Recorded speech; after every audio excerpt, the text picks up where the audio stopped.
Hello students, welcome to our an amazing channel SR academy. तो आज हम करने जा रहे हैं क्लास 10th के साइंस का चैप्टर नंबर 5 जिसका नाम है लाइफ प्रोसेस। ये हमारे इस चैप्टर का लेक्चर नंबर 6 होगा जिसमें हम अपने सर्कुलेटरी सिस्टम के बारे में पढ़ेंगे। जो हमारा लेक्चर नंबर 1 था उसमें हमने न्यूट्रिशन के बारे में पढ़ा। लेक्चर नंबर 2 में हमने ह्यूमन डाइजेस्टिव सिस्टम को डिस्कस करा। लेक्चर नंबर 3 पे हमने रेस्पिरेटरी के बेसिक को समझा। लेक्चर नंबर 4 में हमने किस तरीके से ह्यूमन बींग्स के अंदर रेस्पिरेटरी सिस्टम वर्क करता है उसके बारे में पढ़ा। एंड लेक्चर नंबर 5 यानी जो हमारा प्रीवियस लेक्चर था उसमें हमने ट्रांसपोर्टेशन सिस्टम यानी सर्कुलेटरी सिस्टम के बेसिक्स के बारे में पढ़ा था। तो आज का जो हमारा लेक्चर होने वाला है वो हमारा ह्यूमन सर्कुलेटरी सिस्टम के ऊपर है, यानी हमें ये देखना है कि किस तरीके से ह्यूमन बींग्स के अंदर हमारा सर्कुलेटरी सिस्टम वर्क करता है। आज हम उसको डिस्कस करेंगे।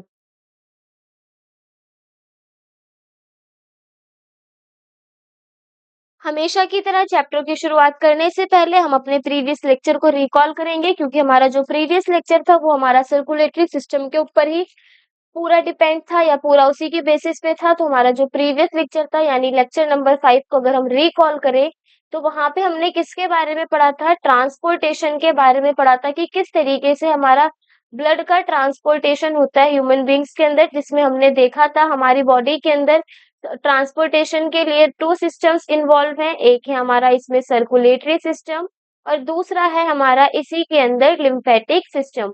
जिसमें हमने सर्कुलेटरी सिस्टम में ये देखा था कि जो हमारा सर्कुलेटरी सिस्टम है वो मेनली हमारे 3 कंपोनेंट से मिलके बना है। वो कौन कौन से हैं? जिसमें सर्कुलेटरी सिस्टम के अंदर सबसे पहला जो हमारा कंपोनेंट है वो है ब्लड। यानी ब्लड जो होगा वही हमारा सर्कुलेटरी सिस्टम में एक जगह से दूसरी जगह जाएगा, और जो हमारा ब्लड है वो आरबीसी, डब्ल्यूबीसी, प्लेटलेट्स और प्लाज्मा से मिलके बना है। इसी तरीके से हमारा जो सर्कुलेटरी सिस्टम है उसमें हमारी ब्लड वेसल्स प्रेजेंट होती हैं। ब्लड वेसल्स क्या होती हैं? हमारी ट्यूब लाइक स्ट्रक्चर प्रेजेंट होता है जिसमें से हमारा ऑक्सीजनेटेड और डीऑक्सीजनेटेड ब्लड ट्रांसपोर्ट होता है। तो ब्लड वेसल्स में हमारी कितनी तरह की ब्लड वेसल्स हैं? 3। एक है हमारी आर्टरीज, वेन्स एंड कैपिलरीज। इसी के साथ साथ जो हमारा सर्कुलेटरी सिस्टम है उसमें one of the most important part क्या है? हार्ट। हार्ट हमारा कैसा ऑर्गन है? हार्ट हमारा एक पंपिंग ऑर्गन है जो पंप करेगा और ब्लड को हमारे ह्यूमन बॉडी में एक बॉडी पार्ट से दूसरे बॉडी पार्ट तक लेकर के जाएगा। तो प्रीवियस लेक्चर में हमारा सिर्फ इतना ही पार्ट था जिसमें हमने आरबीसीज के बारे में पढ़ा कि वो हमारे उनका नाम होता है इरिथ्रोसाइट्स, जिसके अंदर हीमोग्लोबिन प्रेजेंट होता है जो ऑक्सीजन को बाइंड करके ओवरऑल बॉडी पार्ट तक लेके जाएगा। डब्ल्यूबीसीज का काम हमने वहां पे देखा था कि डब्ल्यूबीसी बॉडी के अंदर एंटीबॉडीज को प्रोड्यूस करती हैं और साथ ही साथ जो भी हमारे बॉडी के अंदर जर्म्स होते हैं उनको इनगल्फ करने का काम करती हैं। प्लेटलेट्स का काम क्या होता है कि बाई चांस हमारी बॉडी में किसी भी तरह की कोई इंजरी हो जाती है तो उस कंडीशन में ब्लड को कोगुलेशन करना यानी ब्लड का थक्का जमाने का काम हमारा प्लेटलेट्स का है, ताकि बॉडी से लॉस ऑफ ब्लड का लॉस कम से कम अमाउंट में हो। नेक्स्ट है हमारे प्लास ब्लड के अंदर प्लाज्मा। प्लाज्मा में हमारे 90% वाटर प्रेजेंट होता है एंड 10% हमारे न्यूट्रिएंट्स होते हैं, जिसमें हमने ये देखा कि इसी प्लाज्मा के अंदर हमारे डब्ल्यूबीसी, आरबीसी और प्लेटलेट्स पाए जाते हैं। ये तो हो गई हमारे ब्लड के बारे में बात। नेक्स्ट है हमारी ब्लड वेसल, जिसमें हमारे पास 3 तरह की ब्लड वेसल होती हैं, आर्टरीज, वेन्स और कैपिलरीज।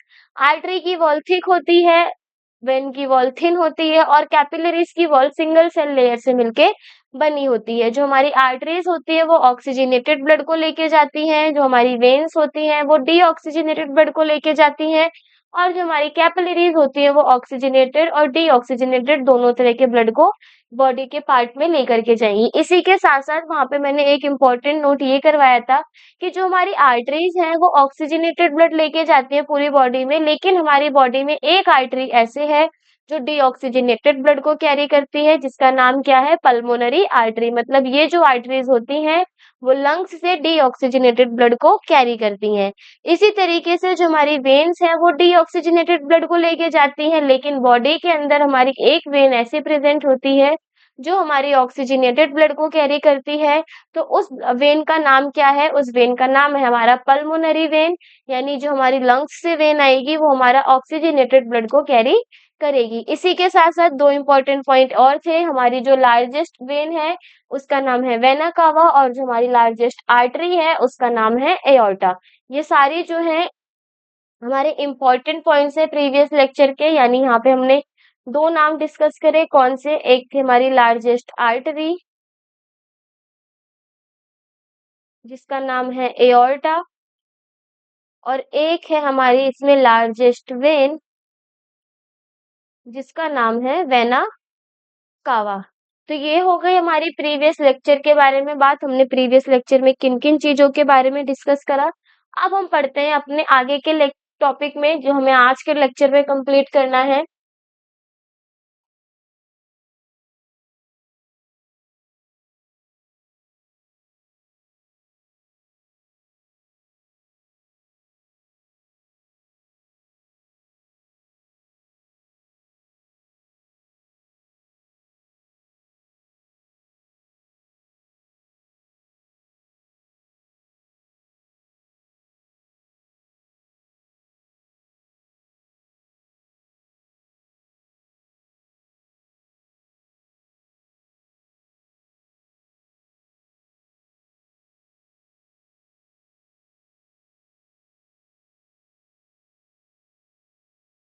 आज के हमारे टॉपिक्स टू बी कवर्ड में क्या है? सबसे पहले हमारा आज हम पढ़ेंगे किसके बारे में? Blood circulation in human body, किस तरीके से ह्यूमन बॉडी के अंदर ब्लड सर्कुलेट करता है उसके बारे में, ह्यूमन हार्ट के बारे में, साथ ही साथ यहाँ पे हम सर्कुलेशन के अंदर सिंगल सर्कुलेशन के बारे में भी पढ़ेंगे और हम यहाँ पे डबल सर्कुलेशन के बारे में भी पढ़ेंगे, क्योंकि हमारी बॉडी में डबल सर्कुलेशन होता है और हम जो हमारी लोअर ऑर्गेनिज्म होते हैं उनमें हमें सिंगल सर्कुलेशन देखने को मिलता है। यानी आज के लेक्चर में हम सिंगल सर्कुलेशन और डबल सर्कुलेशन दोनों के बारे में देखेंगे। इसी के साथ हम सिंगल सर्कुलेशन वाले एनिमल्स के एग्जाम्पल हो गए, डबल सर्कुलेशन वाले एनिमल्स के एग्जाम्पल हो गए, उन सबको भी डिस्कस करते हुए चलेंगे।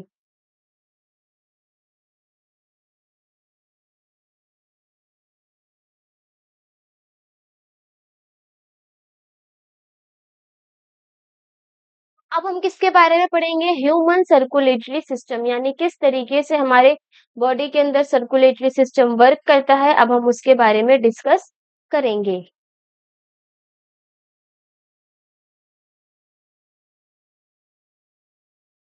तो जो हमारा ह्यूमन सर्कुलेटरी सिस्टम है उसमें one of the most important जो हमारा पार्ट है वो किसका है? हार्ट का है। तो हार्ट के बारे में हम थोड़ा सा यहाँ पे देखेंगे हार्ट क्या है। हार्ट एक हमारा मस्कुलर ऑर्गन है। मस्कुलर ऑर्गन मतलब यहाँ पे अगर हम बात करें कौन सी मसल्स प्रेजेंट होंगी, जो हमारी हार्ट के अंदर मसल्स होते हैं उन्हें हम क्या बोलते हैं? कार्डियक मसल्स बोलते हैं। मतलब जो हमारा हार्ट है वो एक पंपिंग ऑर्गन है जो पंप करता है ब्लड को पूरे ह्यूमन बॉडी के अंदर। जो हमारा एक मस्कुलर ऑर्गन है यानी मसल्स से मिलके बना है और इसमें हमारी किस तरीके की मसल्स प्रेजेंट होती हैं? इसमें हमारी कार्डियक मसल्स प्रेजेंट होती हैं। जो हमारा हार्ट होता है वो बहुत ज़्यादा स्मॉल होता है। It can be fit inside N adults breast, मतलब ये इतना ज़्यादा हमारा छोटा होता है कि हम किसी भी एक एडल्ट की ब्रेस्ट के अंदर आसानी से उसे कवर कर सकते हैं। या फिर हम ये बोल सकते हैं कि जो हमारा हार्ट होता है वो किसकी तरह होता है? हमारे एक फिस्ट की तरह होता है। एज़ बिग एज़ फिस्ट, मतलब जैसे ही हमारा हम एक मुट्ठी को बनाएँगे तो उसी के बराबर हमारा क्या होगा? हमारा एक हार्ट होता है। तो यहाँ पे क्या बोला गया है कि जो हमारा हार्ट है वो बहुत ज़्यादा स्मॉल है। It can fit inside N adults breast, ये हमारा फिट हो सकता है किसी भी एडल्ट की ब्रेस्ट के अंदर। The heart is a pumping organ, जो हमारा हार्ट है वो एक पंपिंग ऑर्गन है जो पंप करता है किसको? ब्लड को। इसी के साथ-साथ जो हमारा ह्यूमन हार्ट है उसके अंदर कितने चैम्बर प्रेज़ेंट होते हैं? 4 चैम्बर। अब ये चैम्बर्स क्या है? चैम्बर्स ऐसा मान लो कि एक रूम के अंदर हमने 4 पार्टीशन कर दिए, तो वो जो 4 पार्ट हैं उसी को हम क्या बोल रहे हैं? चैम्बर्स बोल रहे हैं। इसी तरीके से ह्यूमन हार्ट के पास कितने चैम्बर प्रेज़ेंट होते हैं? 4 चैम्बर प्रेज़ेंट होते हैं, जिनका नाम क्या है? Right atrium, right ventricle, left ventricle and left atrium. तो इन चारों चैम्बर्स के नाम याद होने जरूरी है, तभी हम ह्यूमन ब्लड सर्कुलेशन में चीजों को समझ पाएंगे। यानी जो हमारे हार्ट के अंदर 4 चैम्बर्स हैं वो कौन-कौन से हैं? Right atrium, right ventricle, left ventricle and left atrium. इसी के साथ-साथ यहाँ पे हम देखेंगे कि जो ह्यूमन हार्ट है वो कार्डियक मसल से मिलके बना है, तो जो इसकी मसल्स होंगी वो किस नेचर की होंगी? ये होंगी हमारी इनवॉलेंटरी। इनवॉलेंटरी मतलब जो हमारे कंट्रोल में नहीं होती। वॉलंटरी मसल्स वो होती है जिन पे हमारा कंट्रोल होता है, जैसे स्केलेटल मसल्स हो गई, यानी हम अपने हाथों की मूवमेंट, पैर की मूवमेंट अपने अकॉर्डिंग कर सकते हैं। लेकिन जो हमारी कार्डियक मसल्स होती हैं, वो हमारी इनवॉलंटरी मसल्स होती हैं, मतलब उसपे हम अपने आप से कंट्रोल नहीं कर सकते हैं।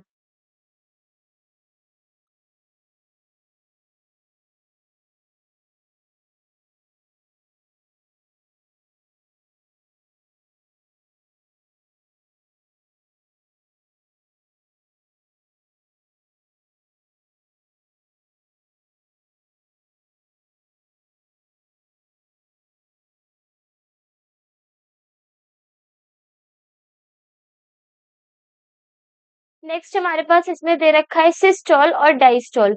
तो सिस्टोल और डायस्टोल क्या होता है? देखो, जब हमारा हार्ट कॉन्ट्रैक्ट करेगा, जब हमारा हार्ट सिकुड़ेगा या फिर सिचकेगा बोला जाए नॉर्मल लैंग्वेज में, तो जब हमारे हार्ट की जो मसल्स हैं, जब हार्ट की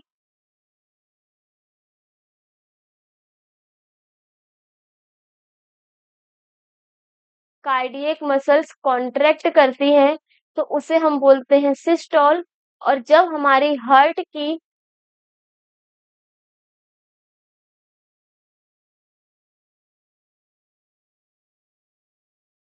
कार्डियक मसल्स रिलैक्स करती हैं यानी नॉर्मल पोजीशन पे आएंगी, तो उसे हम क्या बोलेंगे? डायस्टोल बोलेंगे। तो सिस्टोल और डायस्टोल पढ़ने का रीजन ये है कि जब हम ह्यूमन सर्कुलेटरी सिस्टम में मैकेनिज्म को पढ़ेंगे तो हमारा एट्रियम और वेंट्रिकल सिस्टोल और डायस्टोल ही होते हैं, जिससे हमारा जो ब्लड है वो पंप करता है। तो यहाँ पे सिस्टोल का मतलब क्या हो गया? कॉन्ट्रेक्शन ऑफ कार्डियक मसल्स, यानी जो हमारी कार्डियक मसल्स प्रेजेंट है ह्यूमन हार्ट के अंदर, उसका कॉन्ट्रेक्शन हमारा सिस्टोल कहलाएगा। और कार्डियक मसल्स का रिलैक्सेशन, यानी जैसे वो रिलैक्स करेंगी, उस पोजीशन को हम क्या बोलेंगे कि हार्ट में क्या हुआ है? डायस्टोल हुआ है। तो सिस्टोल और डायस्टोल का मतलब आई थिंक यहाँ तक समझ में आ चुका होगा कि सिस्टोल मतलब हार्ट का कॉन्ट्रैक्ट होना और डायस्टोल मतलब हार्ट का रिलैक्स होना।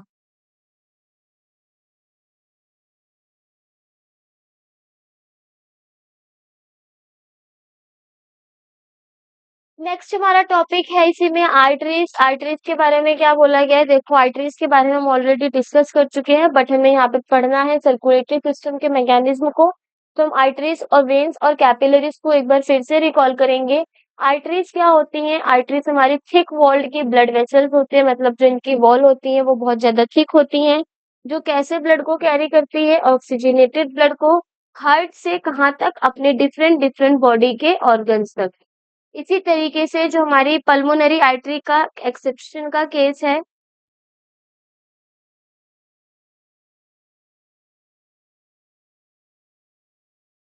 इसमें हमने देखा कि देखो आर्टरीज कैसा ब्लड लेके जा रही हैं? ऑक्सीजनेटेड ब्लड हार्ट से डिफरेंट डिफरेंट बॉडी ऑर्गन तक। लेकिन जो हमारी पल्मोनरी आर्टरी होती है वो एक्सेप्शन का केस है। क्यों? क्योंकि ये हमारा डीऑक्सीजनेटेड ब्लड को लेके जाएगी हार्ट से लंग्स तक। यहाँ पे एक चीज हमें दोनों में देखने को मिली, वो क्या? कि जो हमारी नॉर्मल आर्टरी है वो ब्लड को हार्ट से कहाँ लेके जा रही है? डिफरेंट ऑर्गन्स तक बॉडी के। लेकिन जो हमारी पल्मोनरी आर्टरी है वो ब्लड को लेके जा रही है हार्ट से लंग्स पर, और लंग्स को ही हम साइंटिफिक लैंग्वेज में क्या बोलते हैं? पल्मोनरी बोलते हैं। इस वजह से इसका नाम क्या रखा गया है? Pulmonary artery.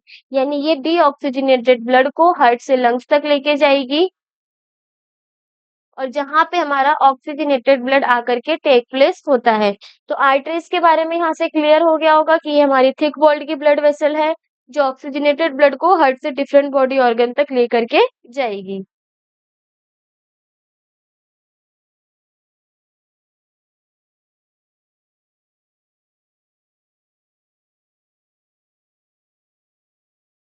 नेक्स्ट है हमारे पास टॉपिक क्या है, वो ब्लड वेसल का ही वेन्स। ठीक है, वेन्स कैसी होती हैं? वेन्स होती है हमारी थिन वॉल्ड, मतलब जिनकी वॉल होगी वो पतली होगी। ये डीऑक्सीजनेटेड ब्लड को लेके जाएंगे डिफरेंट ऑर्गन से हार्ट पर। ठीक है, इसी तरीके से देखो जैसे आर्टरीज में हो रहा था, आर्टरी में क्या था कि जो हमारा ब्लड है वो हार्ट से डिफरेंट ऑर्गन में जा रहा था, लेकिन वेन्स में क्या होगा कि डिफरेंट ऑर्गन से हमारा जो ब्लड है वो कहाँ पर आएगा? हार्ट पर आएगा। और जो हमारा वेन है वो कौन से ब्लड को कैरी करती है? डीऑक्सीजनेटेड ब्लड को कैरी करेगा। लेकिन इसमें भी हमारे पास एक्सेप्शन का केस है कि जो हमारी पल्मोनरी वेन है, यानी ऐसी वेन जो हमारी हार्ट तक जाएगी, उसको हम बोलते हैं पल्मोनरी वेन। ये क्या करती है? ये ऑक्सीजनेटेड ब्लड को लेके जाएगी कहाँ? लंग्स टू द हार्ट, यानी लंग्स से हार्ट पर। तो यहाँ पे ये ऑक्सीजनेटेड ब्लड को कहाँ लेके जाएगी? लंग्स से हार्ट पर। और हमने आर्टरीज में देखा था, आर्टरी में जो हमारा ब्लड था पल्मोनरी आर्टरी के थ्रू हार्ट से लंग्स पे जा रहा था, लेकिन वेन वाली कंडीशन में जो हमारा ब्लड है वो लंग्स से कहाँ जाएगा? हार्ट पे जाएगा। और इसी के साथ साथ जो हमारी वॉल्व होती है वो सिर्फ और सिर्फ वेन्स में प्रेजेंट होती है, ताकि हमारा ब्लड का बैक फ्लो ना हो, यानी जो हमारा ब्लड है वो रिटर्न अपनी दोबारा उस पोजीशन पे ना आए जहां से वो फ्लो हो रहा था। इस वजह से वेन्स के अंदर हमें वॉल्व्स देखने को मिलती हैं।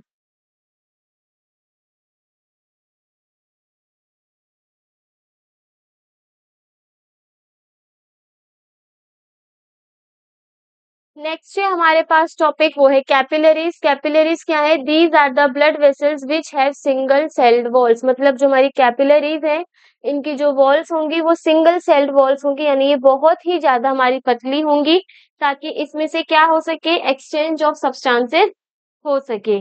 तो जो हमारा कैपिलरीज है इसका मेन फंक्शन क्या है? ये हेल्प करता है चीजों को एक्सचेंज करने में, यानी help in exchange of substances, मतलब सब्सटेंसेस के एक्सचेंज में भी हमारा कौन हेल्प करेगा? कैपिलरीज। और हमें यहाँ पे ये भी देखने को मिला कि जो कैपिलरीज है उसकी जो वॉल्स है वो बहुत पतली होती है, थिन होती है। इसी के साथ साथ हमारी कैपिलरीज के अंदर वॉल्स प्रेजेंट नहीं होते, वॉल्व हमारे एब्सेंट होंगे। और जो कैपिलरीज होती है उनके अंदर हमारा जो ब्लड का प्रेशर होता है वो कैसा होता है? मीडियम होता है। देखो यहाँ पे हमारे पास स्ट्रक्चर भी गिवन है। यहाँ पे ये जो हमारा स्ट्रक्चर है इसमें ये वाला रीजन हमारा आर्टरी है, जिसकी जो वॉल्स है वो काफी ज्यादा थिक देखने को मिलेंगी। लेकिन वहीं अगर हम वेन्स के बारे में डिस्कस करें तो वेन की जो हमारी वॉल्स होंगी वो कैसी होंगी? थिन, यानी पतली होंगी। कैपिलरीज देख रहे हो, बहुत ज्यादा पतली पतली वेन्स और आर्टरीज का मिक्सचर, या फिर बोलो एक सिंगल सेल्ड हमारी वॉल्स है, जिसके अंदर हमारा क्या होगा? एक्सचेंज ऑफ मटेरियल होगा, यानी एक्सचेंज ऑफ सब्सटेंसेस होंगे।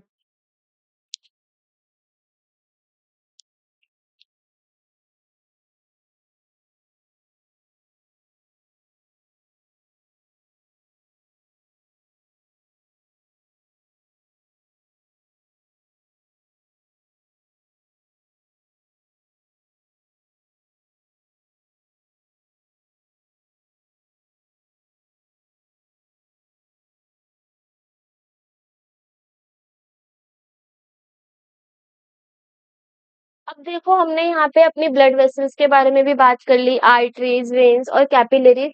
हमने एक चीज और यहाँ पे पढ़ी थी जब हम हार्ट के टॉपिक को पढ़ रहे थे, कि जो हमारा हार्ट है,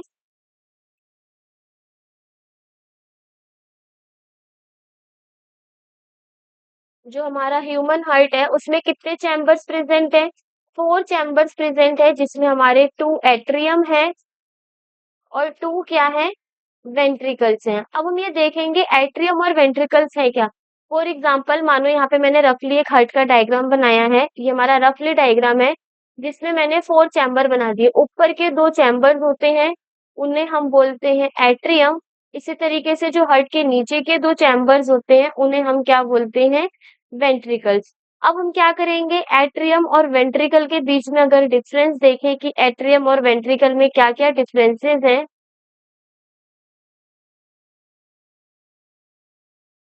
तो सबसे पहला जो हमारा एट्रियम और वेंट्रिकल में डिफरेंस है वो ये है कि जो हमारे एट्रियम होते हैं वो अपर चैम्बर्स होते हैं, मतलब ऊपर की तरफ प्रेजेंट होते हैं हार्ट में, जो ऊपर वाले चैम्बर हैं। लेकिन वहीं जो हमारा वेंट्रिकल्स है वो क्या होते हैं? वो हमारे लोअर चैम्बर होते हैं, यानी हार्ट में नीचे वाले चैम्बर्स को हम क्या बोलते हैं? वेंट्रिकल्स बोलते हैं। जो एट्रियम की वॉल होती है वो थिन होती है और जो हमारी वेंट्रिकल्स की वॉल होती है वो कैसी होती है? थिक होती है। इसी के साथ-साथ जो हमारे एट्रियम होते हैं, वो ब्लड को रिसीव करते हैं और जो हमारे वेंट्रिकल्स होते हैं, वो ब्लड को पंप करते हैं। अब हम इसको और अच्छे से समझेंगे। देखो, सबसे पहले क्या कहा गया है कि एट्रियम और वेंट्रिकल्स में जो हमारे एट्रियम है, एट्रियम क्या है? अपर चैम्बर है, यानी जो ऊपर के 2 चैम्बर्स हैं वो हमारे एट्रियम है और जो नीचे के 2 चैम्बर्स हैं वो क्या है? वेंट्रिकल। अब नेक्स्ट पॉइंट में ये बोला गया है कि जो एट्रियम की वॉल है, वो कैसी होती है? पतली होती है, लेकिन वेंट्रिकल की वॉल थिक होती है। इसका रीज़न ये है, देखो, ऊपर से हमारा एट्रियम के थ्रू ब्लड आएगा, तो जब ब्लड आएगा तो उसे रिसीव करना आसान है, लेकिन जैसे ही हमारा ब्लड वेंट्रिकल पे जाएगा, वो बहुत हाई प्रेशर से वेंट्रिकल पे जाता है। अगर हमारी वेंट्रिकल की वॉल्स थिन होंगी तो हमारे हार्ट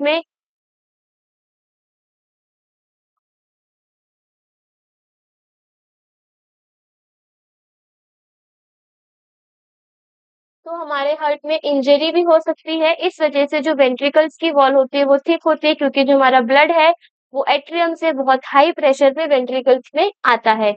नेक्स्ट पॉइंट में बोला गया है एट्रियम का काम होता है ब्लड को रिसीव करना, यानी जो ब्लड बॉडी से आएगा, जो भी हमारा ब्लड आएगा हार्ट में, एट्रियम उसको रिसीव करेगा।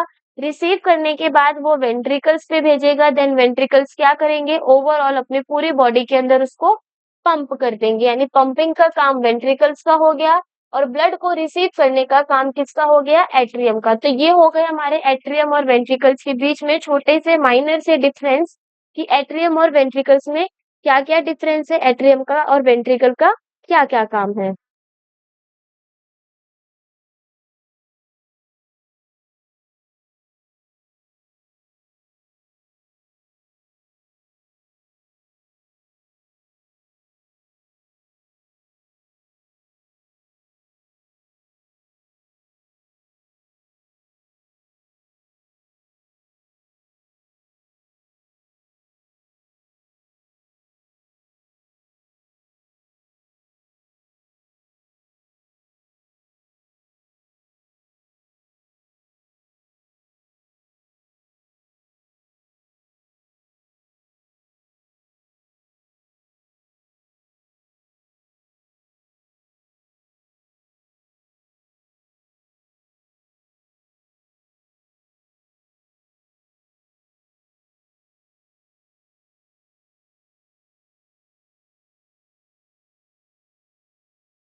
अब यहाँ पे मैंने क्या बना दिया है, ये हमारा रफली डायग्राम है हार्ट का, जिसमें हमने क्या बनाए हैं? 4 चैम्बर्स बनाए हैं।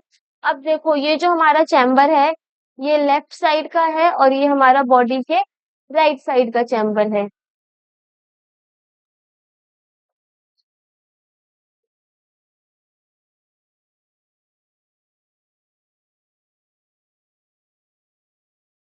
ठीक है, अब ये लेफ्ट और राइट साइड के हमारे चैम्बर्स हो गए हार्ट के अंदर। अब हम देखेंगे कि जो हमारे ऊपर के चैम्बर्स होते हैं उन्हें हम बोलते हैं एट्रियम। तो ये हो गया हमारा लेफ्ट एट्रियम और ये हो जाएगा हमारा इसी में राइट एट्रियम।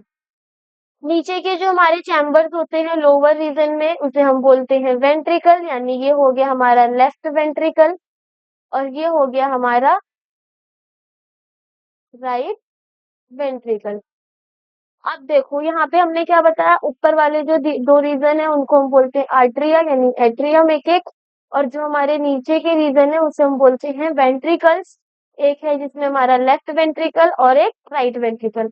अब होगा क्या इस कंडीशन में? देखो, क्वेश्चन में ये आता है कि लेफ्ट साइड वाला ऑक्सीजनेटेड ब्लड को कैरी करता है या राइट साइड वाला। तो इसको याद करने का हमारे पास एक ट्रिक है, वो क्या है? LORD। LORD का मतलब यहाँ पे ये है कि जो हमारा आरडी, आरडी से मतलब है राइट साइड, तो यहाँ पे हम ये लिखेंगे right side of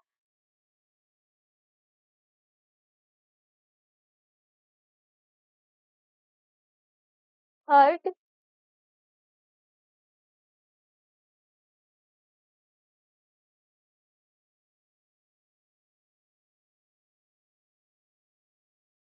deal with deoxygenated blood. इसी तरीके से एलओ का मतलब ये है कि जो हमारा लेफ्ट साइड होगा हार्ट का, यानी left side of heart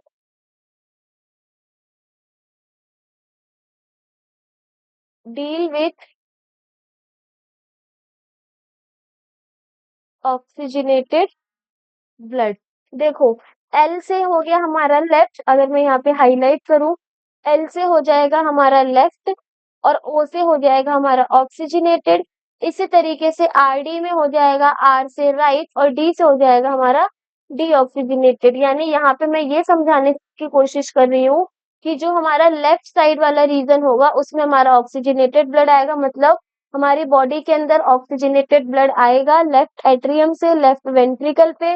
then left ventricle से वो हमारी बॉडी के अंदर जाएगा, बॉडी के अंदर से होते ही हुए जो हमारा ऑक्सीजन है वो पूरी बॉडी के अंदर सप्लाई होके जो हमारा CO2 वेस्ट है उसको ब्लड वेसल से कैरी करते हुए राइट राइट वेंट्रिकल से होते हुए राइट एट्रियम पे, देन वो हमारी फिर बॉडी के बाहर रिमूव आउट हो जाएगा। तो यहाँ पे ये बस बताया गया है कि लेफ्ट वाला जो हमारा रीजन होता है हार्ट में वो ऑक्सीजनेटेड ब्लड के साथ डील करता है, और जो हमारा राइट वाला रीजन होता है ब्लड का उसका हार्ट का वो हमारा डीऑक्सीजनेटेड ब्लड के साथ डील करता है।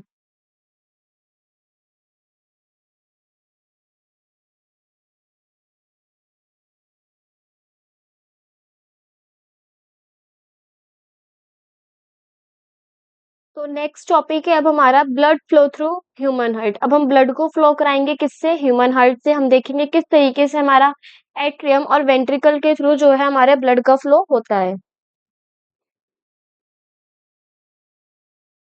तो यहाँ पे सबसे पहले क्या दे रखा है हमारे पास, पॉइंट में बोला गया है the lung supply oxygen rich blood to the left atrium of the heart.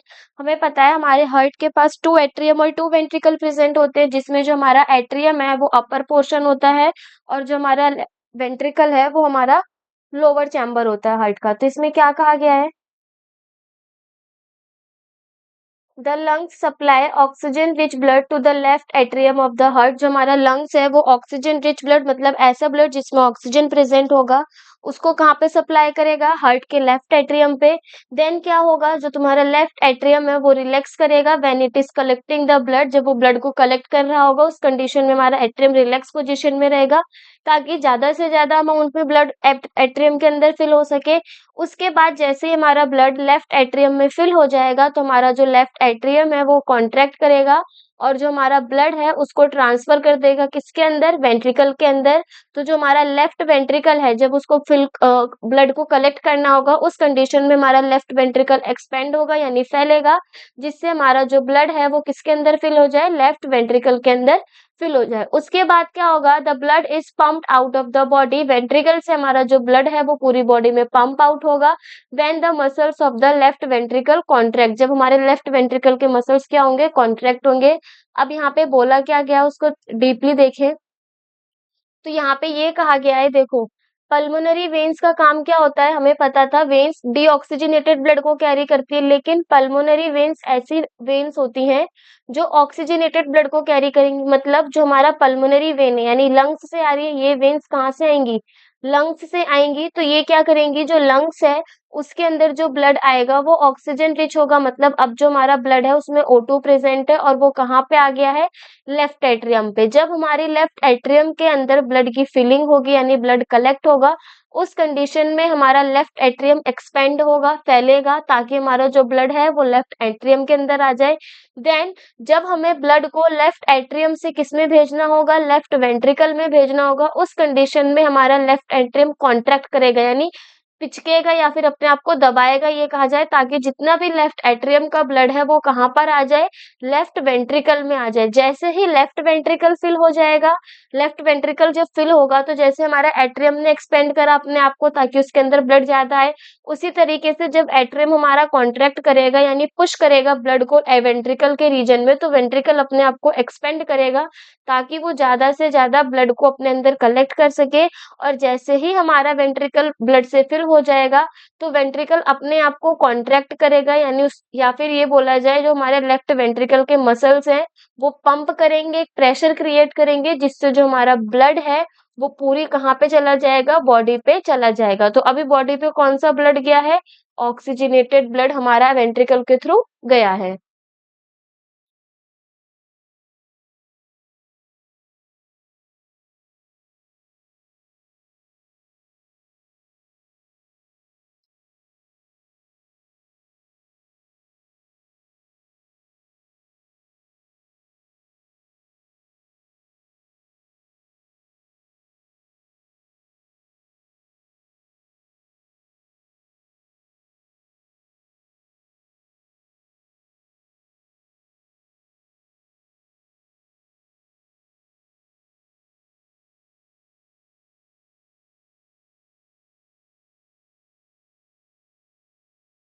Next क्या बोला गया है, जैसे ही हमारा ऑक्सीजनेटेड ब्लड बॉडी पे जाएगा तो बॉडी क्या करेगा, उस ब्लड को यूज करेगा। देन उसके बाद जो भी हमारा डीऑक्सीजनेटेड ब्लड है, यानी ऐसा ब्लड जिसमें हमारा कार्बन डाइऑक्साइड प्रेजेंट हो, ऑक्सीजन एब्सेंट हो, तो उसे हम बोलते हैं डीऑक्सीजनेटेड ब्लड। तो हमारा जो डीऑक्सीजनेटेड ब्लड है वो बॉडी से अपर चैम्बर ऑन द राइट यानी राइट एट्रियम पे आएगा, और वो जो हमारा राइट एट्रियम हो वो एक्सपेंड होगा ताकि उसमें कौन सा ब्लड कलेक्ट हो सके, डीऑक्सीजनेटेड ब्लड कलेक्ट हो सके। Then the corresponding lower chamber, उसी के साथ जो हमारा लोअर चैम्बर है यानी राइट वेंट्रिकल है, वो अपने आप को एक्सपेंड करेगा। जैसे ही हमारा राइट एट्रियम कॉन्ट्रैक्ट करेगा तो जितना भी हमारा ब्लड है वो एट्रियम से वेंट्रिकल में चला जाएगा, और जो हमारा राइट वेंट्रिकल के अंदर ब्लड है उसको हम पंप करके कहाँ भेजेंगे, लंग्स पे, ताकि उसका क्या हो सके, ऑक्सीजनेशन हो सके, यानी उसको हम डीऑक्सीजनेटेड से किस में बना सके, ऑक्सीजनेटेड ब्लड में चेंज कर सके। तो यहाँ पे क्या हुआ देखो,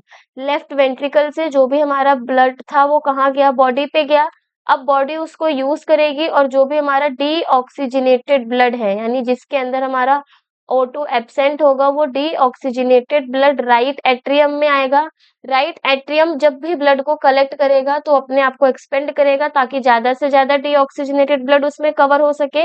देन जैसे ही हमारा राइट एट्रियम फिल हो जाएगा तो वो सारे ब्लड को पंप करेगा राइट वेंट्रिकल में।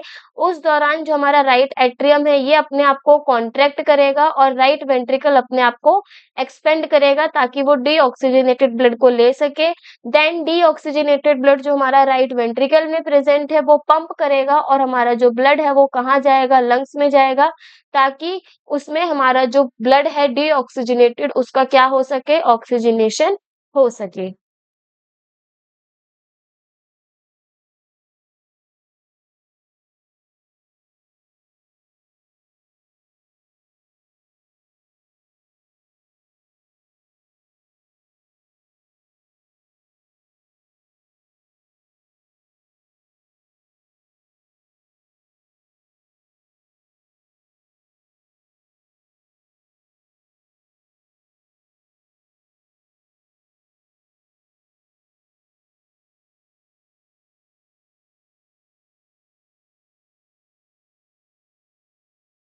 नेक्स्ट पॉइंट में बोला गया है, right ventricles have thicker muscle muscular wall so that they pump blood into various organ.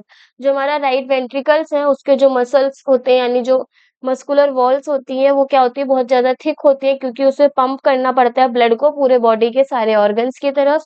उसी के साथ साथ हमारे वॉल्व्स प्रेजेंट होते हैं हार्ट के अंदर, जो क्या करते हैं, ब्लड के फ्लो को बैक फ्लो होने से रोकते हैं। तो यहाँ पे क्या बोला गया है, valves ensure that blood does not flow backwards when the atria और वेंट्रिकल्स कॉन्ट्रैक्ट। यहाँ पे ये बोला गया है कि जो हमारे वॉल्व्स प्रेजेंट होते हैं, जैसे यहाँ पे हमारा दे रखा है एक वॉल्व हमारा ये रहा, और एक वॉल्व हमारा ये रहा। तो ये वॉल्व क्यों प्रेज़ेंट होते हैं? ताकि जो हमारा एट्रियम से वेंट्रिकल की तरफ ब्लड आ रहा है, वो वेंट्रिकल पर ही आए, दोबारा से बैक फ्लो होकर के वो हमारा एट्रियम पर ना जाए। तो मतलब वॉल्व का मेन काम क्या है? वो ब्लड के बैक फ्लो को यानी रिटर्न दोबारा से वो अपने ही रीजन पे ना फ्लो होके जा सके, उसको रोकता है।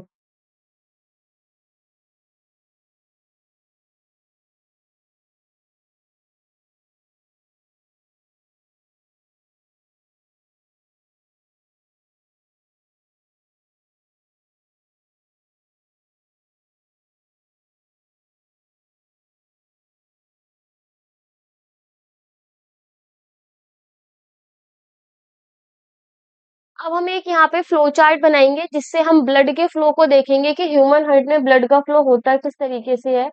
तो सबसे पहले यहाँ पे फ्लो चार्ट को ड्रॉ किया जाएगा।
तो यहाँ पे हमने क्या बनाया है, एक फ्लो चार्ट बनाया है जिससे हम अपने ब्लड को समझ सके कि किस तरीके से वो ह्यूमन हार्ट के अंदर फ्लो करता है।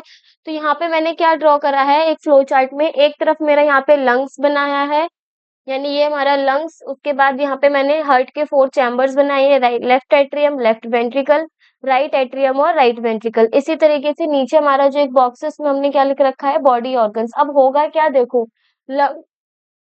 लंग्स से हमारा कौन सा ब्लड, ऑक्सीजनेटेड ब्लड कहाँ पर आएगा, लेफ्ट एट्रियम पे आएगा। यानी फर्स्ट स्टेप में क्या हो रहा है, जो हमारा लंग्स से ब्लड है वो लेफ्ट एट्रियम पे आ रहा है, किसके थ्रू आ रहा है, पल्मोनरी वेन के थ्रू। पल्मोनरी वेन मतलब लंग्स से आने वाली वेन, और हमारी वेन्स डीऑक्सीजनेटेड ब्लड को कैरी करती है, लेकिन एक्सेप्शन का केस है। तो जो हमारा पल्मोनरी वेन है वो कैसे ब्लड को कैरी करेगी, ऑक्सीजनेटेड ब्लड को कैरी करेगी। यानी इस ब्लड के अंदर क्या प्रेजेंट होगा, ऑक्सीजन प्रेजेंट होगा। तो जो हमारे लंग्स से पल्मोनरी वेन के थ्रू ऑक्सीजनेटेड ब्लड कहाँ पे आ गया, लेफ्ट एट्रियम पे। अब जब ये लेफ्ट एट्रियम पे ब्लड आएगा तो लेफ्ट एट्रियम अपने आप को एक्सपेंड करेगा, यानी फैलाएगा ताकि ज्यादा से ज्यादा ब्लड लेफ्ट एट्रियम पर आए। उसके बाद जो हमारा लेफ्ट एट्रियम है वो ब्लड को कहाँ भेजेगा, लेफ्ट वेंट्रिकल पे भेजेगा। यानी सेकेंड स्टेप में क्या हुआ, हमारा जो लेफ्ट एट्रियम में ब्लड था वो लेफ्ट वेंट्रिकल में चला गया। उसके बाद जो हमारा लेफ्ट वेंट्रिकल है वो खुद को कॉन्ट्रैक्ट करेगा, यानी पिचकाएगा, सिकुड़ेगा, बोलो प्रेशर करेगा अपने आप को।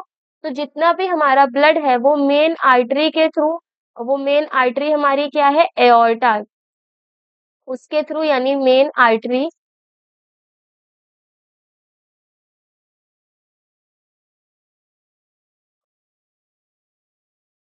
एओर्टा के थ्रू जो हमारा ऑक्सीजनेटेड ब्लड है वो कहाँ चला गया? बॉडी के सारे ऑर्गन्स पे, यानी थर्ड स्टेप में क्या हुआ? लेफ्ट वेंट्रिकल ने जो हमारा ब्लड है उसको प्रेशराइज करा ताकि वो लेफ्ट वेंट्रिकल से निकलकर एओर्टा के थ्रू कहाँ पे पहुंच जाए? बॉडी ऑर्गन्स पे पहुंच जाए। अब जो बॉडी ऑर्गन्स है वो उस ब्लड को यूज करेंगे, जो भी हमारा ऑक्सीजनेटेड ब्लड है उसका यूज करेंगे, एनर्जी की फॉर्मेशन करेंगे। देन जो हमारा CO2 है यानी डीऑक्सीजनेटेड ब्लड है वो बॉडी ऑर्गन से होते हुए कहाँ जाएगा? हार्ट के लेफ्ट राइट एट्रियम पर जाएगा। यानी फोर्थ में क्या हुआ? जो हमारा बॉडी ऑर्गन है जिसने डीऑक्सीजनेटेड ब्लड को मेन वेन्स यानी बॉडी की जो मेन वेन है वेना कावा उसके थ्रू डीऑक्सीजनेटेड ब्लड को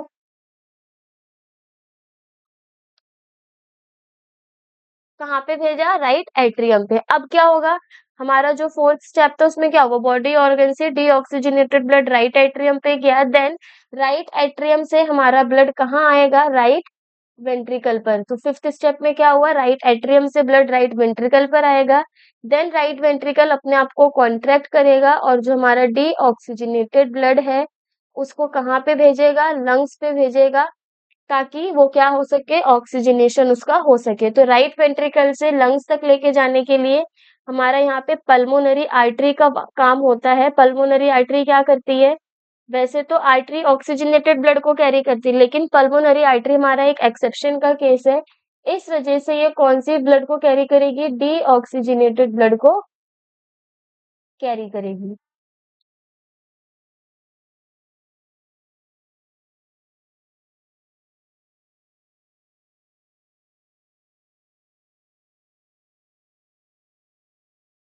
तो ये था हमारा blood flow through human heart. इसमें फिर से टोटल स्टेप हमारे कितने हैं? इसमें हमारे टोटल जो स्टेप हैं वो 6 स्टेप है। 6 स्टेप में हमारा पूरा ब्लड फ्लो दिखा दिया है ह्यूमन हार्ट के अंदर किस तरीके से। सबसे पहले फर्स्ट स्टेप में जो हमारा ब्लड है वो लंग्स से लेफ्ट एट्रियम पे जाएगा पल्मोनरी वेन के थ्रू, जिसमें हमारा ऑक्सीजनेटेड ब्लड होगा। देन लेफ्ट एट्रियम अपने आप को कॉन्ट्रैक्ट करेगा और हमारा लेफ्ट वेंट्रिकल में ब्लड जाएगा। ये हो गया हमारा सेकंड स्टेप। थर्ड स्टेप में जो हमारा लेफ्ट वेंट्रिकल है वो अपने आप को कॉन्ट्रैक्ट करेगा और हमारा ऑक्सीजनेटेड ब्लड मेन आर्टरी यानी एओर्टा के थ्रू बॉडी ऑर्गन्स पे जाएगा। उसके बाद जो हमारे बॉडी ऑर्गन्स है वहां से डीऑक्सीजनेटेड ब्लड मेन वेन यानी वेना कावा के थ्रू हमारा राइट एट्रियम पे जाएगा। राइट एट्रियम जैसे ही हमारा कॉन्ट्रैक्ट करेगा जितना भी हमारा ब्लड है वो राइट वेंट्रिकल पर जाएगा फिफ्थ स्टेप में। और राइट वेंट्रिकल कॉन्ट्रैक्ट करते ही सारे डीऑक्सीजनेटेड ब्लड को कहाँ भेजेगा?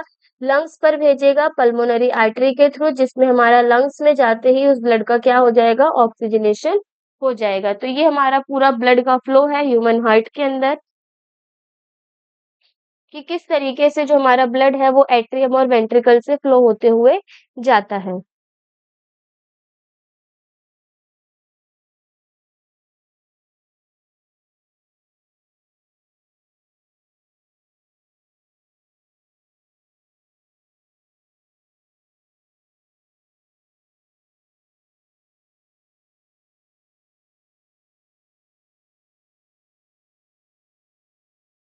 नेक्स्ट टॉपिक है हमारा डबल सर्कुलेशन। अब देखो जो हमारा ब्लड है हमारे ह्यूमन बॉडी के अंदर जो भी हमारा सर्कुलेशन होता है वो ट्वाइस टाइम होता है। वो ट्वाइस टाइम कैसे होता है उसको भी अभी देखेंगे। हमारे पास दो तरीके के सर्कुलेशन होते हैं ह्यूमन बॉडी के नॉर्मली। वो एक होता है हमारा सिंगल सर्कुलेशन और एक होता है हमारा डबल सर्कुलेशन। सिंगल सर्कुलेशन में क्या होता है? सिंगल सर्कुलेशन में जो हमारा बॉडी ब्लड होता है एंटर्स ओनली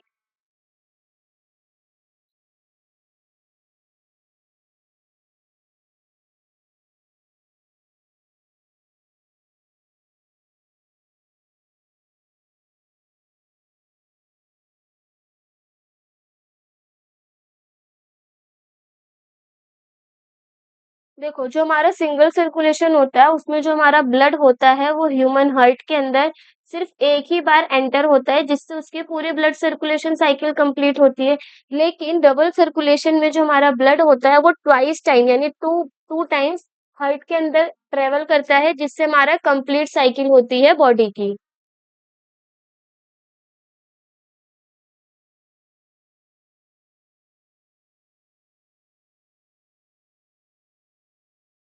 अगर यहाँ पे डबल सर्कुलेशन के चार्ट को ड्रॉ किया जाए कि डबल सर्कुलेशन किस तरीके से होता है ह्यूमन बॉडी में, तो कुछ इस तरीके से फ्लो चार्ट बनेगा।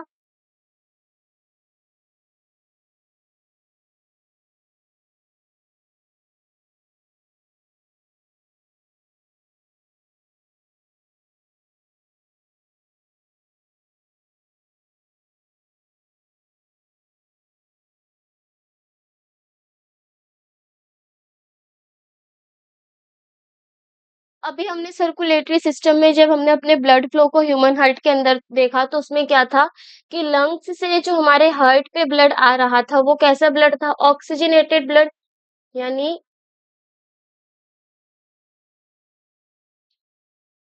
जो हमारे लंग्स से हार्ट पे ब्लड आया वो ऑक्सीजनेटेड ब्लड था। उसके बाद जो हमारा हार्ट में लेफ्ट वेंट्रिकल था, उसने जो ब्लड पंप किया था पूरे बॉडी ऑर्गन्स में वो भी कैसे का ब्लड था? ऑक्सीजनेटेड ब्लड था। इसी तरीके से जब हमारे बॉडी के पास ऑक्सीजनेटेड ब्लड गया था, देन जो हमारा बॉडी है उसने हार्ट को दोबारा से कौन से ब्लड ट्रांसफर किया था? वो था हमारा उस कंडीशन में deoxygenated blood. Then again heart से जो हमारा ब्लड था वो लंग्स में जो पंप होके गया था वो भी कैसा ब्लड था? Deoxygenated blood. अब यहाँ पे हम देखेंगे हमारे पास सर्कुलेशन कितने टाइप्स में हो रहा है? टू टाइप्स में। वो कैसे? एक सर्कुलेशन हमारा यहाँ पे हो रहा है, एक सर्कुलेशन या फिर हम ये बोले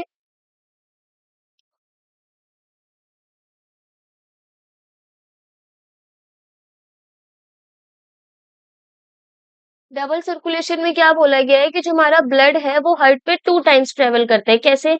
एक बार जो हमारा ब्लड है वो लंग्स से हार्ट पर आया, देन एक बार जो हमारा ब्लड है वो बॉडी से हार्ट पर आया। तो यहाँ पे एक सर्कुलेशन, टू सर्कुलेशन, यानी एक बार यहाँ पे ट्रेवल करके आया, एक बार यहाँ ट्रेवल करके आया। फर्स्ट और सेकंड ट्रेवल हमारे यहाँ पे और यानी दो सर्कुलेशन देखने को मिल रहे हैं। इस वजह से इसका नाम क्या है? डबल सर्कुलेशन है। तो जब भी हमारा ब्लड हार्ट के अंदर टू टाइम्स ट्रेवल करेगा तो उसे हम क्या बोलेंगे? डबल सर्कुलेशन बोलेंगे।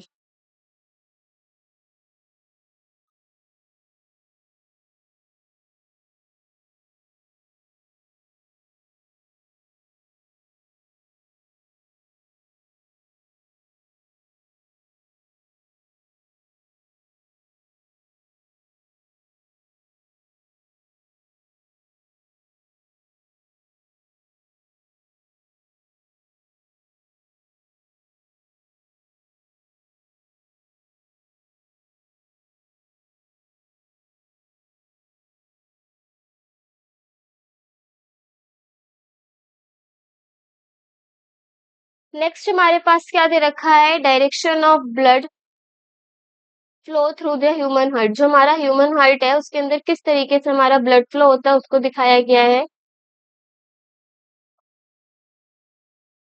तो सबसे पहले हमारे पास यहाँ पे टू टाइप्स के सर्कुलेशन प्रेजेंट होता है डबल सर्कुलेशन के दौरान। एक होता है हमारा इसमें पल्मोनरी सर्कुलेशन और दूसरा होता है हमारा इसके अंदर सिस्टमैटिक सर्कुलेशन। तो पल्मोनरी सर्कुलेशन क्या होता है? पल्मोनरी सर्कुलेशन में बोला गया है जब हमारा ब्लड मूव करेगा हार्ट से लंग्स पे then back to the heart. मतलब यहाँ पे अगर बात की जाए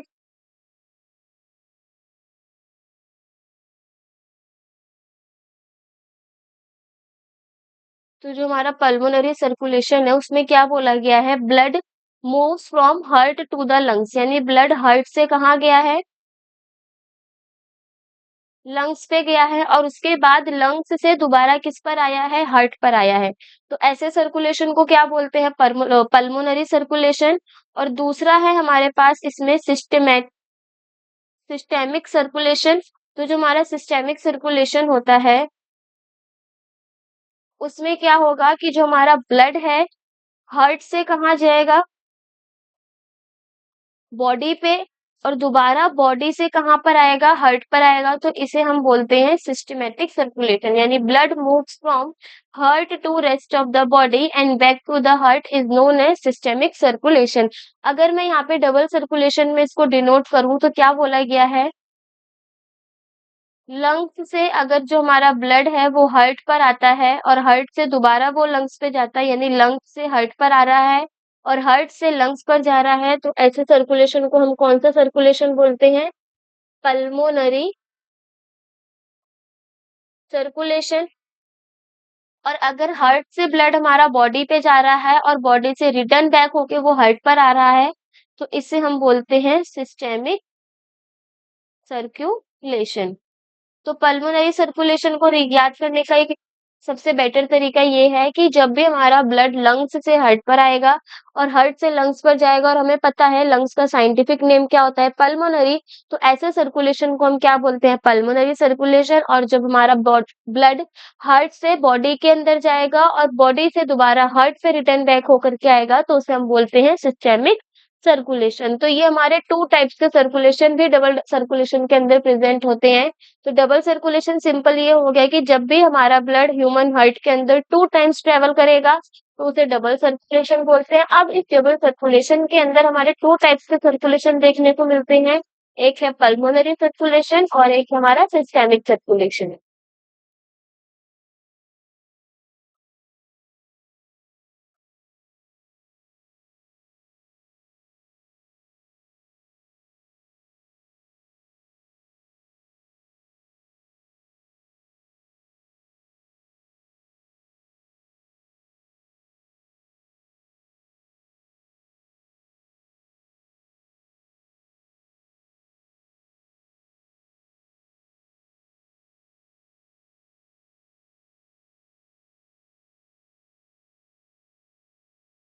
अब हमारे पास यहाँ पे ब्लड फ्लो जैसे ह्यूमन हार्ट पे हमारे पास 4 चैम्बर प्रेजेंट होते हैं। इस तरीके से हमारे पास कुछ और एग्जांपल्स हैं, जिसमें हम देखेंगे कि अलग-अलग जो हमारे एनिमल्स हैं या फिर फिशेस हैं, उनके अंदर किस तरीके से हमारे blood human heart chamber present है और उसमें किस तरीके का सर्कुलेशन देखने को मिलता है। Single circulation, double circulation, incomplete single circulation या इनकम्प्लीट डबल सर्कुलेशन, ये सब चीजें अब यहाँ पे हम एक टेबल के थ्रू देखेंगे।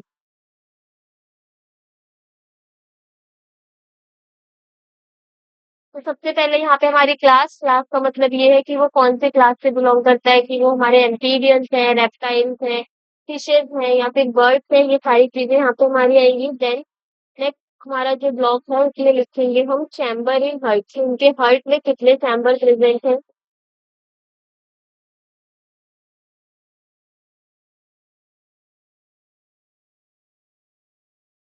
नेक्स्ट है हमारा इसमें type of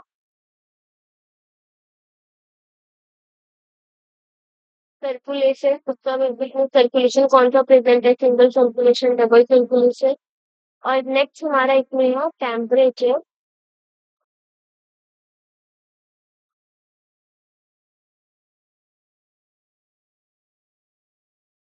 maintenance. Temperature maintenance पहले पढ़ने से पहले यहाँ पे हमें 2 टर्म्स को याद रखना है। सबसे पहला है इसमें हमारा warm blooded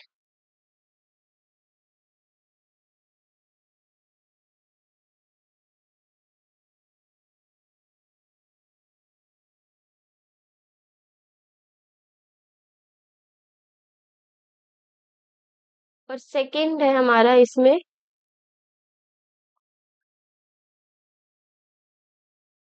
cold blooded. Warm blooded और कोल्ड ब्लडेड क्या होते हैं, इसको देखेंगे तभी हम उस टेबल को फिल करेंगे।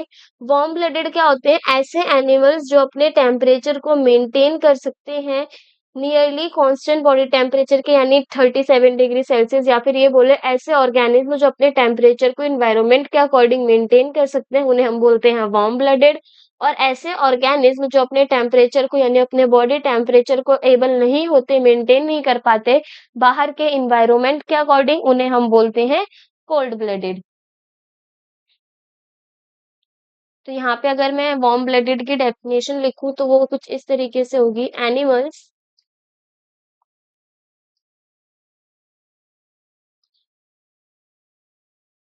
that are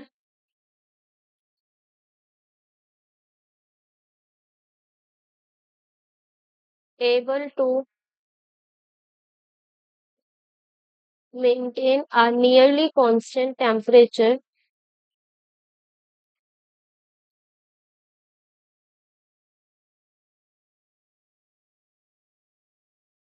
nearly constant body temperature. For example mammals हो गए यानी हम लोग, ह्यूमन बीइंग, बर्ड्स, इन सब का जो हमारा नॉर्मल बॉडी टेम्परेचर कितना होता है 37 डिग्री सेल्सियस। मतलब ऐसे एनिमल्स हैं हम लोग जो अपने बॉडी टेम्परेचर को क्या कर सकते हैं, मेंटेन कर सकते हैं अकॉर्डिंग टू इन्वायरमेंट। इस वजह से हम कैसे होते हैं, वार्म ब्लडेड। वहीं अगर कोल्ड ब्लडेड की बात की जाए तो animals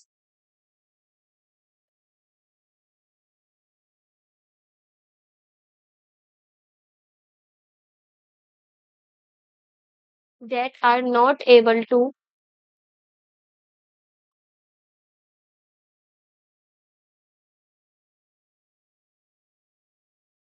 maintain a nearly constant body temperature,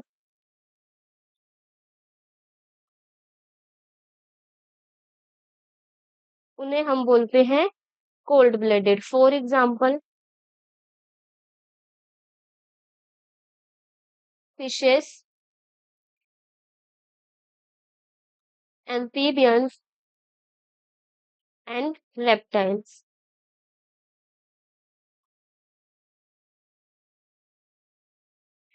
ये सारे ऑर्गेनिज्म हमारे कैसे हैं, कोल्ड ब्लडेड यानी वार्म ब्लडेड ऐसे जो अपने टेम्परेचर को मेंटेन कर सके, और कोल्ड ब्लडेड ऐसे जो हमारे अपने टेम्परेचर को मेंटेन ना कर सके। अब हमें यहाँ पे वार्म ब्लडेड और कोल्ड ब्लडेड पता चल गए, उनके एग्जांपल्स पता चल गए। अब हम आसानी से उस टेबल को फिल कर सकते हैं। तो हमारी टेबल में सबसे पहले क्लासेस में हम यहाँ पे लिखेंगे कौन कौन सी क्लास के बारे में हमें बात करनी है। सबसे पहला है स्पाइसेस, जिन्हें हम फिशेस बोलते हैं।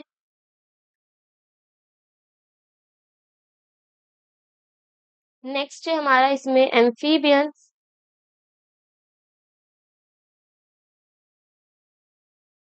थर्ड है हमारा इसमें रेप्टाइल्स। फोर्थ है हमारा इसमें एप्स यानी बर्ड्स। एंड लास्ट में है हमारा इसके अंदर मैमल्स। तो अब हम इनके पहले हार्ट पे कितने चैम्बर्स प्रेजेंट होते हैं उसके बारे में देखेंगे। देन हम देखेंगे कि उनके अंदर किस तरीके का सर्कुलेशन प्रेजेंट होता है, और उनमें टेम्परेचर मेंटेनेंस करने की कैपेबिलिटी क्या होती है, यानी वो वार्म ब्लडेड होते हैं या फिर कोल्ड ब्लडेड। तो पाइसेस यानी फिशेस की बात की जाए तो फिशेस में हमारे कितने चैम्बर ऑफ हार्ट प्रेजेंट होते हैं, टू। यानी इनका जो सर्कुलेशन होगा वो कैसे होगा, सिंगल सर्कुलेशन। और जो हमारी फिशेस होती हैं वो अपने टेम्परेचर को मेंटेन नहीं कर पाती, इस वजह से इनको हम क्या बोलते हैं, कोल्ड ब्लडेड ऑर्गेनिज्म बोलते हैं। नेक्स्ट है हमारे पास इसमें एम्फीबियंस। तो एम्फीबियंस के अंदर three chamber of heart present होता है। इसके अंदर जो सर्कुलेशन होता है वो होता है हमारा इनकम्प्लीट डबल सर्क्यूलेशन। और जो हमारे इनके टेम्परेचर मेंटेनेंस करने की कैपेबिलिटी होती है वो नो होती, यानी ये कौन से ऑर्गेनिज्म हुए, कोल्ड ब्लडेड। नेक्स्ट है हमारे पास रेप्टाइल्स। रेप्टाइल्स के अंदर three chamber of heart present होते हैं। इनके अंदर भी हमारा इनकम्प्लीट डबल सर्कुलेशन देखने को मिलता है।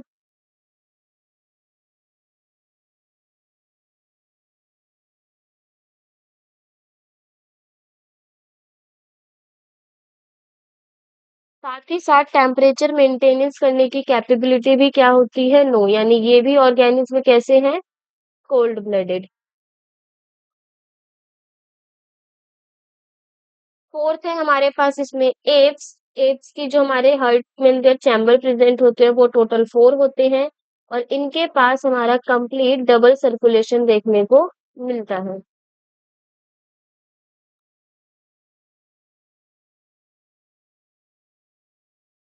और जो हमारे एप्स यानी बर्ड्स होते हैं वो अपने टेम्परेचर को मेंटेन कर लेते हैं, इस वजह से ये कौन से ऑर्गेनिज्म हुए, वार्म ब्लडेड ऑर्गेनिज्म कहलाते हैं। नेक्स्ट है हमारा लास्ट इसमें मैमल्स। तो मैमल्स के अंदर हमारे four chamber of heart present होते हैं। इनका भी जो सर्कुलेशन होता है वो कंप्लीट डबल सर्कुलेशन होता है।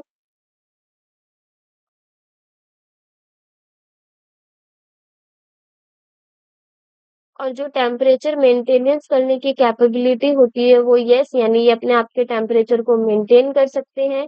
इस वजह से इन ऑर्गेनिज्म को भी हम क्या बोलते हैं? वार्म ब्लडेड ऑर्गेनिज्म बोलते हैं। तो यहाँ पे हमारे पास कुछ एग्जांपल्स हैं ऑर्गेनिज्म के उनके क्लास के अकॉर्डिंग कि उनके अंदर कितने चैम्बर ऑफ हर्ट प्रेजेंट है, किस तरीके से हमारा टाइप ऑफ सर्कुलेशन प्रेजेंट है और साथ ही साथ टेम्परेचर मेंटेनेंस करने की कैपेबिलिटी क्या है। अब यहाँ पे हमारे पास एक एक्सेप्शन का और बहुत इंपॉर्टेंट केस है, वो किसका है? क्रोकोडाइल का।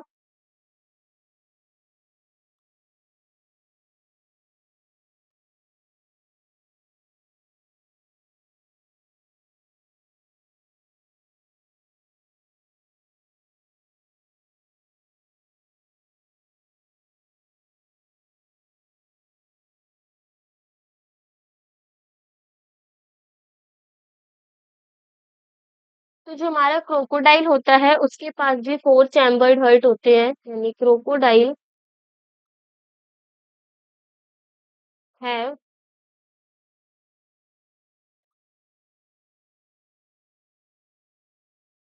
4 chambered heart but they are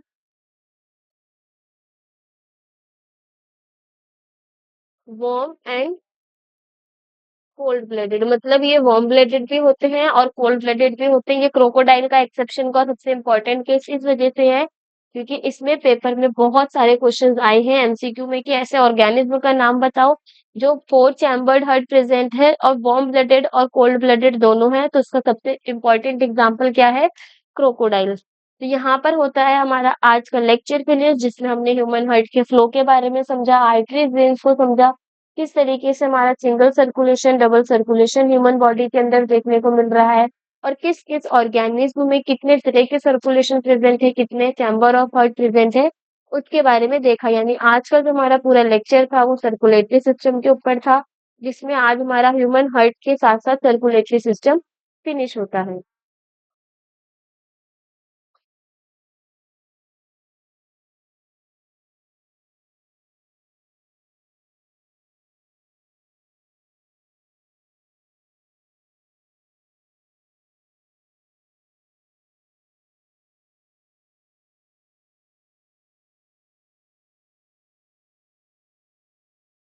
अगर आज के लेक्चर की समरी के बारे में बात की जाए तो जो हमारा आज के लेक्चर का समरी पॉइंट है वो क्या है?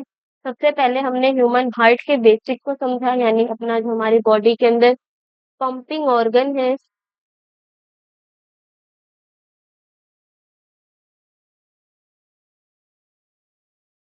हार्ट, उसके बेसिक्स को समझा, उसमें कितने चैम्बर्स प्रेजेंट है, वॉल्व का क्या काम है उसके बारे में देखा। देन हमने यहाँ पे ब्लड फ्लो देखा।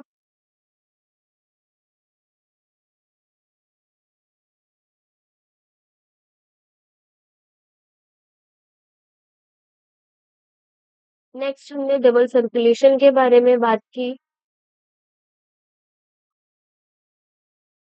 और डबल सर्कुलेशन सिंगल सर्कुलेशन किस किस तरीके के सर्कुलेशन हमारे डिफरेंट ऑर्गेनिज्म के अंदर प्रेजेंट है, हमने उसके बारे में भी यहाँ पे डिस्कस किया। तो यहाँ पे हमारा होता है फुल सर्कुलेटरी सिस्टम फिनिश।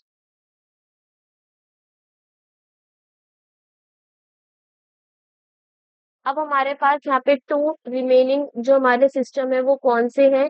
एक है हमारे पास इसमें लिम्फेटिक सिस्टम, क्योंकि हमने स्टार्टिंग में ही पढ़ा था कि जो हमारे ट्रांसपोर्टेशन होता है बॉडी के अंदर, यानी जो हमारी बॉडी के अंदर चीजों का ट्रांसपोर्टेशन होता है उसके लिए हमारे बॉडी में टू टाइप्स के सिस्टम रिस्पॉन्सिबल है। एक है सर्कुलेटरी सिस्टम और एक है हमारा इसके अंदर लिम्फेटिक सिस्टम। तो सर्कुलेटरी सिस्टम हमारा फिनिश हो गया, लास्ट बचता कौन से? Lymphatic system. यानी अभी हमें लिम्फेटिक सिस्टम और साथ में लास्ट हमारा इंपॉर्टेंट टॉपिक एक्सक्रीटरी सिस्टम के बारे में पढ़ना है। देन हमारा ये जो लाइफ प्रोसेस वाला चैप्टर है वो क्या हो जाएगा? फिनिश हो जाएगा। तो मिलते हैं अपने नेक्स्ट लेक्चर में जिसमें हम अपने लिम्फेटिक सिस्टम के बारे में डिस्कस करेंगे।